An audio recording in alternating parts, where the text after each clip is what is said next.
In 1947, when India got independence from British rule, there were over 560 princely states. The then Deputy Prime Minister and the Home Minister Sardar Shri Vallabhbhai Patel and VP Menon, the Secretary of the Ministry of States, jointly took the task of integrating these princely states to the Indian Union. Although a majority of them acceded to India, few states such as Kashmir, Junagadh and Hyderabad chose to remain independent.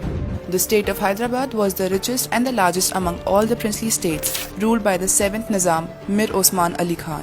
Hyderabad covered a vast area of 2,14,190 square kilometers in the Deccan region, and Hindus comprised 85% of the total population.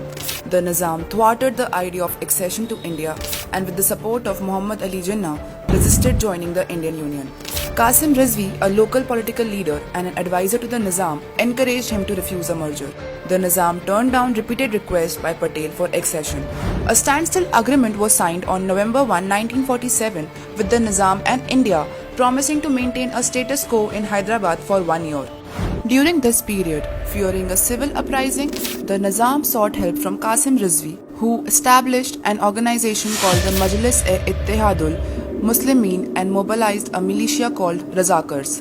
The Razakars, led by Rizvi, took out demonstration in October 1947 against the agreement. They murdered several people, abducted and raped women, looted and burnt houses and fields. Women were stripped naked and paraded in villages. Sardar Patel termed the situation as ulcer in the belly of India that need to be taken care of. He wanted direct military action against 2 lakh Razakars for the havoc they created. Jawaharlal Nehru wanted to approach the United Nations and was strongly against integrating Hyderabad to India. During a cabinet meeting in 1947, he shouted at Patel, calling him a communist.